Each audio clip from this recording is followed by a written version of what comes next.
প্রিয় দর্শক, আসসালামু আলাইকুম। আফরোজা ব্লগে সবাইকে শুভেচ্ছা জানাচ্ছি। আশা করি সবাই ভালো আছেন এবং সুস্থ আছেন। চলে আসলাম নতুন আরেকটা রেসিপি নিয়ে। যেহেতু এখন রমজান মাস চলতেছে, আমরা কম বেশি সবাই কিন্তু বাসায় হালিম রান্না করে খাই। আমি আপনাদের সাথে স্পেশাল শাহি হালিম মিক্স রান্না করে দেখাবো। তো রান্নাটা কিন্তু খুবই সহজ আর খেতে অনেক বেশি মজা হয়। আমার রেসিপিটা যদি ফলো করে আপনারা বাসায় হালিম রান্না করেন, তাহলে কিন্তু আর আপনারা বাহির থেকে হালিম কিনে খাবেন না। তো এতটা বেশি মজার হয়। আমার ফ্যামিলির সবাই কিন্তু খুবই পছন্দ করেছিল এই হালিমটা। তো চলুন দেখে নেওয়া যাক স্পেশাল শাহি হালিম মিক্স রেসিপি। তো হালিম রান্না করার জন্য প্রথমে আমরা যেই প্যাকেটের মধ্যে রাঁধুনি প্যাকেটের মধ্যে ডালের শস্যটা থাকে আর কি, ওইটাকে আমরা ভেজে নিব। তার জন্য আমি এখানে প্যানের মধ্যে দিয়ে দিয়েছি হাফ কাপের মতো সরিষার তেল।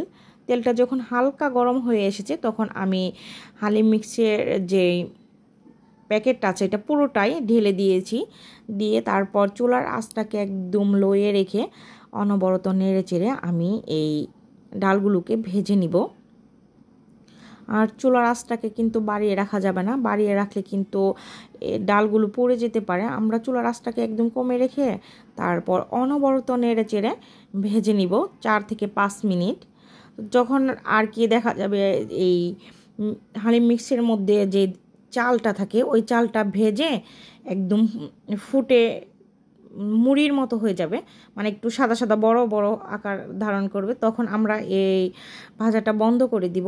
বন্ধ করে চুলাটা অফ করে এই ডালটাকে ঠান্ডা করে নিব। তো ঠান্ডা করে নেওয়ার পর পুরোপুরি যখন ঠান্ডা হয়ে যাবে, তখন আমরা এর মধ্যে ফুটানো গরম পানি দিয়ে দিব 1.5 কাপের মতো। তো ফুটানো গরম পানি দিয়ে তারপর এটাকে ভিজিয়ে রাখবো আধা ঘন্টার জন্য। তো আমরা যদি ডালটাকে গরম অবস্থার মধ্যে গরম পানি দিতাম, তাহলে কিন্তু এই ডালগুলো দলা পেকে যেত, আর তখন কিন্তু এই দলাটাকে ভাঙতে অনেক সময় লাগতো। তো ঠান্ডা করে গরম পানিটা দেওয়ার পর আর দলা পেকে যায়নি। তো এই তো আমি একটু মিক্স করে ঢাকনা দিয়ে ঢেকে রেখে দিব আধা ঘন্টার জন্য। তো এই তো আধা ঘন্টা পর ফিরে এসেছি। তো এই পর্যায়ে কিন্তু ডালটা ফুটে আরও ডাবল হয়ে গেছে, যেহেতু আমরা ডালটাকে আগে ভেজে নিয়েছি। ডালটা ভেজে নেওয়ার কারণ হলো যে ডাল থেকে যেই কাঁচা গন্ধটা আসে, এটা আর লাগবে না, আর ভাজার একটা সুন্দর গ্রান আসবে হালিম দিয়ে।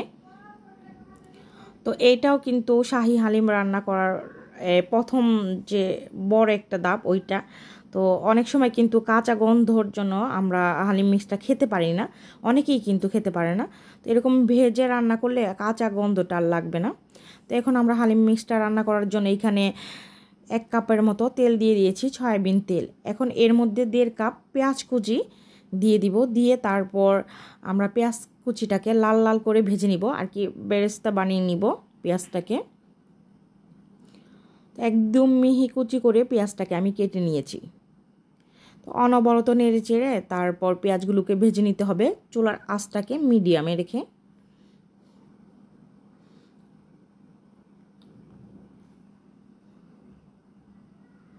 তো এই তো প্রায় হয়ে এসেছে, আর একটু সময় লাগবে আর কি বেরেস্তা হতে। তো অনবরত কিন্তু নাড়তে হবে, তা না হলে একদিক দিয়ে পড়ে যাবে, আবার আরেক দিয়ে কাঁচাই থেকে যাবে। তো এই তো একদম ব্রাউন কালার হয়ে এসেছে। এখন আমি চুলাটাকে অফ করে দিয়েছি। তো চুলাটাকে অফ করে তারপর আমি 3 ভাগের 1 ভাগ তুলে নিব, বাকি 2 কাপ প্যানের মধ্যে রেখে দিব। তো 1 ভাগ তুলে নেওয়ার পর তারপর এর মধ্যে আমি দিয়ে দিব 250 গ্রামের মতো গরুর মাংস। আজকের হালিমটা কিন্তু আমি গরুর মাংস এবং মুরগির মাংস দুইটা দিয়েই রান্না করব। আপনারা চাইলে গরুর মাংস দিয়ে বা খাসির মাংস দিয়ে বা মুরগির মাংস যে কোনো একটা দিয়েও রান্না করতে পারেন। আমার ঘরে ছোট বাচ্চা আছে, ওরা চিকেন পছন্দ করে, তো ওদের জন্য কিছু চিকেন দিব, আর আমাদের জন্য এই গরুর মাংসটা দিয়েছি আর কি। তো এই তো এখন আমি একটু মিক্স করে নিলাম। এখনও কিন্তু আমি চুলাটা অন করিনি। এখন এর মধ্যে দিয়ে দিব 3 টেবিল চামচ আদা রসুন বাটা। আদা আর রসুন আমি সমপরিমাণ একসাথে আর কি বেটে নিয়েছি, বেটে তারপর ওইখান থেকে 3 টেবিল চামচ দিয়ে দিয়েছি। তারপর ঝালের জন্য একটা কাঁচামরিচ দিয়ে দিলাম। এই কাঁচামরিচগুলো ভীষণ ঝাল, তো আমার পছন্দ অনুযায়ী আর কি একটা কাঁচামরিচ দিয়ে দিলাম। তারপর এখানে যে রাঁধুনি প্যাকেটের যে হালিম মিক্সের মশলাটা থাকে, তো ওই প্যাকেটের পুরোটা মশলাই দিয়ে দিব, দিয়ে মাংসের সাথে নেড়ে চেড়ে মিক্স করে নিব। তো মিক্স করে তারপর আমি চুলাটাকে অন করে দিব। আর এখানে কিন্তু আমি চর্বি আর হাড় সহ মাংসটা নিয়েছি, তো চেষ্টা করবেন হাড় সহ আর চর্বি সহ মাংসটা নেওয়ার জন্য। আর মাংসর পিসটাকে একদম ছোট ছোট করে কেটে নেবেন। তো এই তো আমি ঢাকনা দিয়ে ঢেকে 2-3 মিনিট মাংসটাকে রান্না করে নিয়েছি। আর চুলার আঁচটাকে কিন্তু একদমই কমিয়ে রেখেছি। তো কিছুক্ষণ আর কি 2-3 মিনিট কষানোর পর এইখানে আমি পানি অ্যাড করে দিলাম মাংসটা সেদ্ধ হওয়ার জন্য।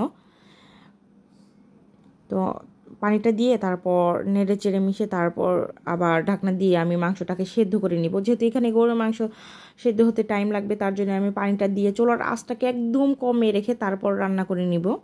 আর আঁচটাকে কমে রাখলে কি হবে যে এইটা মশলার যে গন্ধটা এটা বাহিরে একদম চলে যাবে না, এটা আর কি মাংসের মধ্যে খুব সুন্দরভাবে মিশে যাবে আর মাংসটাও খুব তাড়াতাড়ি সেদ্ধ হয়ে যাবে। আর কি হালিম মিক্সটা সময় নিয়ে তারপর রান্না করতে হবে। তো এই তো আমি কিন্তু পানিটা শুকিয়ে যাওয়া পর্যন্ত গরুর মাংসটাকে রান্না করে নিয়েছি ঢাকনা দিয়ে ঢেকে। যখন শুকিয়ে তেলটা উপরে ভেসে উঠেছে তখন এর মধ্যে আবার আমি যেই মুরগির মাংসটা রেখেছিলাম, তো ওই মুরগির মাংসটাকে দিয়ে দিয়েছি। তো মুরগির মাংসটা সেদ্ধ হতে হতে এই দিক দিয়ে গরুর মাংসটাও সেদ্ধ হয়ে যাবে। আর মুরগির মাংসটা যদি আমরা গরুর মাংসের সাথে একসাথে দিয়ে দিতাম তাহলে কিন্তু মুরগির মাংসটা একদম গলে যেত, কারণ মুরগির মাংসটা রান্না করতে কিন্তু এতটা সময় লাগে না, যেহেতু আমি এখানে ব্রয়লার যে মুরগিটা হয় ওইটা দিয়েছি। আমি দেশি মুরগি দিয়ে রান্না করতাম তাহলে কিন্তু গরুর মাংসের সাথে একসাথেই দিয়ে দিতে হতো, যেহেতু ফার্মার মুরগি রান্না করতে সময় লাগে না, তার জন্য আমি একটু পরে দিয়েছি। তো এই তো মুরগির মাংসটা দিয়ে দেওয়ার পর 1 চা চামচ ভাজা জিরার গুঁড়া আর 1/2 চা চামচ গরম মশলা গুঁড়া অ্যাড করে দিলাম এই মাংসের মধ্যে, দিয়ে নেড়ে চেড়ে মিক্স করে নেওয়ার পর তারপর যে ডালটাকে আমি এখানে ভিজিয়ে রেখেছিলাম ওই হালিম মিক্সটা আর কি পুরোটাই দিয়ে দিলাম এইখানে, দিয়ে তারপর নেড়ে চেড়ে মাংসের সাথে মিশিয়ে নিব। তো কালারটা মাশাআল্লাহ দিলে অনেকটাই সুন্দর এসেছে। তো এই পর্যায়ে আমি আরও 1.5 কাপের মতো পানি অ্যাড করে দিলাম। খুব বেশি পানি দেওয়ার দরকার নেই, যেহেতু আমরা ডালটাকে অর্ধেকটা ভেজে রান্না করে নিয়েছি, তারপর আবার গরম পানি দিয়ে যখন ভিজিয়ে রেখেছি অনেকটাই কিন্তু ফুটে গিয়েছে এই ডালটা। তো একটু অল্প পরিমাণেই পানি দিতে হবে, কারণ বেশি পরিমাণে পানি দিলে জাল করতে করতে মানে অনেক সময় লাগবে। তো এই তো আমি কিন্তু অনবরত নেড়ে চেড়ে রান্না করে নিচ্ছি। তো কিছুক্ষণ রান্না করার পরে এরকম ঘন হয়ে এসেছে। তো এটাকে কিন্তু আমি আরও শুকিয়ে নিব। আমরা ততক্ষণ পর্যন্ত রান্না করব যতক্ষণ না এর উপর দিয়ে তেল বেশি আসছে, ঘন হয়ে আসছে আর কি মিশ্রণটা। তো এই তো এ পর্যায়ে কিন্তু অনেকটাই ঘন হয়ে এসেছে, আমার হালিম রান্নাটা কিন্তু প্রায় হয়ে এসেছে। এখন এর মধ্যে আমি দিয়ে দিব এই তো 4-5টা কাঁচামরিচ, আস্ত কাঁচামরিচ, এটা কিন্তু আমি ভেঙেও দিইনি বা কেটেও দিইনি। তো দিয়ে দিব 1 চা চামচ গোলাপ জল বা কেওড়া জল, যে কোনো একটা দিলেই হয়েছে। তো 2 টেবিল চামচ ঘি, একটু নেড়ে চেড়ে মিক্স করে তারপর ঢাকনা দিয়ে ঢেকে দমে রেখে দিব 5 মিনিট। চুলার আঁচটাকে একদম কমিয়ে রেখে, যদি বাড়িয়ে রাখি তাহলে কিন্তু নিচে লেগে যাবে আর ঘিয়ের যে গন্ধটা ওইটা বাহিরে বেরিয়ে যাবে। তো দমে রেখে দিতে হবে, চুলার আঁচটাকে একদম কমিয়ে রেখে ঢাকনা দিয়ে ঢেকে 5 মিনিট।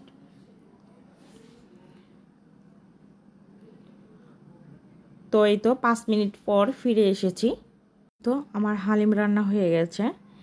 কখন বুঝবো আর কি আমাদের হালিমটা ঠিকঠাকভাবে রান্না হয়ে গেছে?